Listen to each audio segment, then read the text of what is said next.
Ladies and gentlemen, every day there is news of violence in Bengal. Every day there is news of vandalism in Bengal. Every day there is news of lawlessness in Bengal.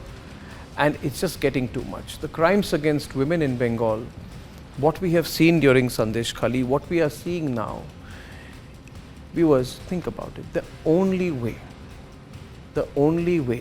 to save Bengal and save the people of Bengal is to have president's rule in Bengal. I can't bear it, and neither can you, when we see images like this every day in Bengal. Now, these are pictures of last night. We all know about the gang rape which the Mamata Banerjee government, and I believe Mamata Banerjee personally, is trying to cover up. Now, what the best way to cover up the gang rape is to destroy the evidence, and last night that's exactly what happened. A mob of about 1,000 people came in and ransacked the hospital where the gang rape happened. Our reporters were there covering it live, ladies and gentlemen, and I can tell you it was scary. I got some videos from people inside the hospital who said that we don't even know if we'll survive this nature of attack. If you see some of the shots that are taken from the top angle, it is completely crazy. You would think that it's a kind of Bangladesh kind of situation if you were to see that little image from one particular part. These are the kind of images, ladies and gentlemen. Total mobs have taken over in Kolkata. So a mob attacks a hospital, a mob destroys the evidence, and Mamata Banerjee is completely clueless, as usual. She blames everybody. She blames the BJP, she blames the left, but she doesn't have the conscience to blame herself. She doesn't have the humility to say that I have lost control, I don't know how to govern a state. Ladies and gentlemen, there were policemen there, and you can ask anyone there, eyewitnesses, doctors, people who were there, reporters, they will tell you that the policemen seemed to disappear when the mob came. And why? Is the police force there only to issue threats to the media like Republic, or is the police there to make sure that mobs are kept in check? There were no mobs here. The mobs completely took over that area.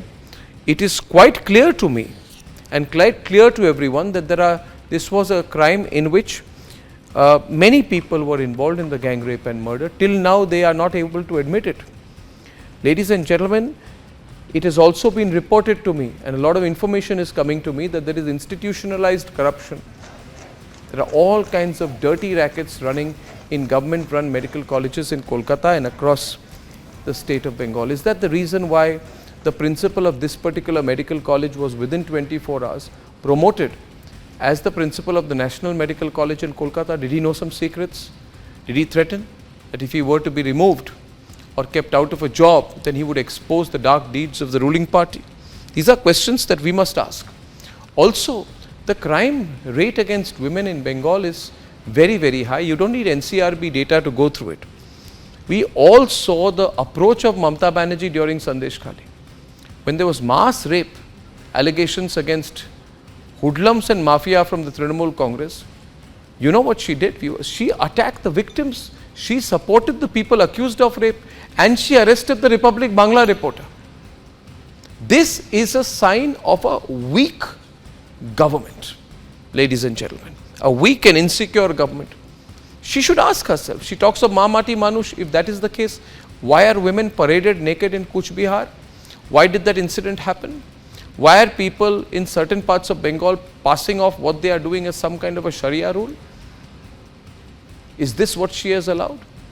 Is the demographic change in Bengal so much that some parts of Bengal are carrying on some kind of a Sharia rule, Sharia courts? Will this be allowed in our country? Ladies and gentlemen, she holds portfolios of health, home, and she is the chief minister. But she has zero accountability. She feels zero accountability. The problem with Mamata Banerjee, she still thinks, after all these years in leader, that she's an opposition leader. You are not Mamata Banerjee. You're ruling party leader. She's got this mentality that if anyone asks her any questions, she'll say, I'll sit in protest myself. No, you are the chief minister. You're not supposed to be sitting in protest. Why will you sit in protest against yourself? Correct your government or quit government. And since you won't quit government, and since we've seen the lawlessness that has been unleashed in Bengal under your government, you ought to step aside. Mamata Banerjee and her government have ensured that the image, the economy, and the social fabric of Bengal has been ruined. And therefore, in my view, once again, viewers, tell me if you support me.